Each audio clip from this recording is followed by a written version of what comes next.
જ્ઞાનના ઓટલા પર તમારા સૌનું સ્વાગત છે. આજે આપણે એક એવા વિષય પર વાત કરવાના છીએ જે, સાચું કહું તો, ભારતીય ઇતિહાસમાં એકદમ ખાસ અને મહત્વનું સ્થાન ધરાવે છે. આપણો આજનો વિષય છે શહીદ દિવસ અને એની પાછળ રહેલો સત્ય અને અહિંસાનો વારસો.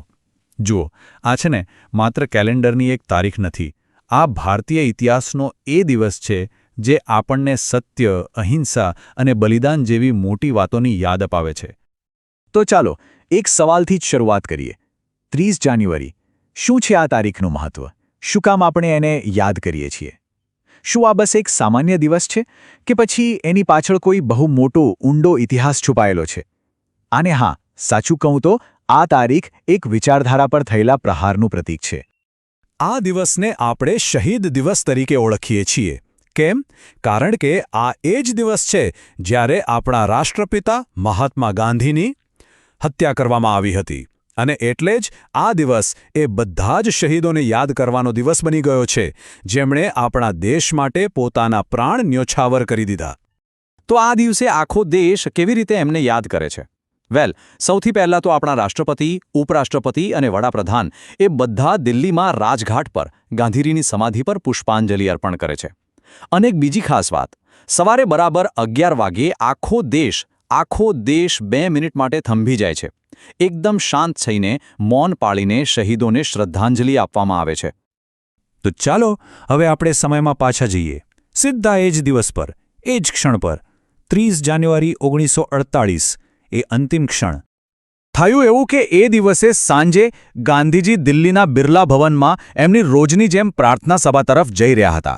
સમય હતો સાંજના 5:17 અને અચાનક ભીડમાંથી નાથુરામ ગોડસે નામનો એક વ્યક્તિ એમની સામે આવ્યો અને એણે પોતાની પિસ્તોલમાંથી એક પછી એક એમ 3 ગોળીઓ ચલાવી બાપુ ત્યાં જ ઢળી પડ્યા. એમના મુખમાંથી જે છેલ્લા શબ્દો નીકળ્યા એ હતા, હે રામ.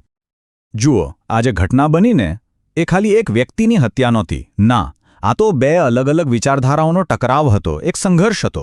દેશ એક જ, પણ એના માટેના રસ્તા 2 તદ્દન અલગ. ચાલો આને જરા ઊંડાણથી સમજીએ. ગાંધીજીની વિચારધારા કેવી હતી એ સમજવા માટે આ એક નાનકડો કિસ્સો જ પૂરતો છે. એકવાર કોઈ વ્યક્તિ એમને બહુ જ ખરાબ શબ્દો કહ્યા, ગાળો આપી. ગાંધીજીએ એકદમ શાંતિથી બધું સાંભળ્યું અને પછી એને પૂછ્યું, ભાઈ, જો કોઈ આપણને ભેટ આપે અને આપણે એ લઈએ જ નહીં તો ભેટ કોની પાસે રહે? પેલાએ કહ્યું, જેણે આપી એની પાસે. ત્યારે ગાંધીજીએ કહ્યું, બસ, તમે જે ગાળો અને ગુસ્સો મને આપ્યો એ મેં સ્વીકાર્યો જ નથી, એટલે એ તમારી પાસે જ રહી ગયો.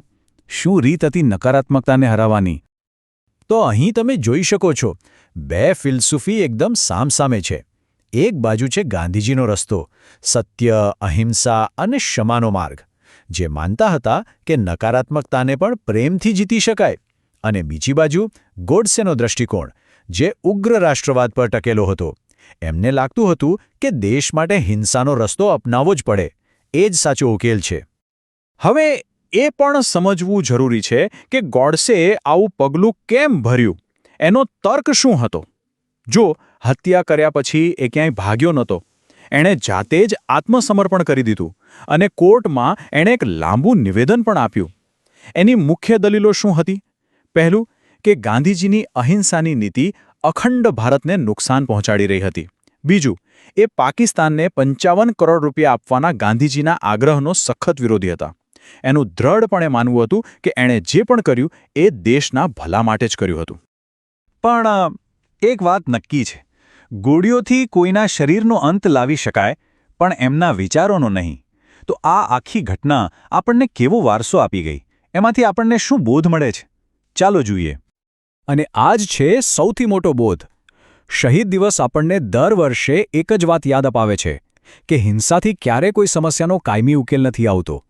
સાચા શસ્ત્રો તો પ્રેમ અને સત્ય જ છે. ગાંધીજી ભલે આજે આપણી સાથે નથી, પણ એમના આ વિચારો એ હંમેશા જીવંત રહેવાના છે. એટલે જ જ્યારે આપણે એ 2 મિનિટ માટે મૌન રહીએ છીએ ને, ત્યારે આપણે ફક્ત શહીદોને જ નહીં, પણ એમના કરોડો વિચારોને, એમના આદર્શોને યાદ કરીએ છીએ.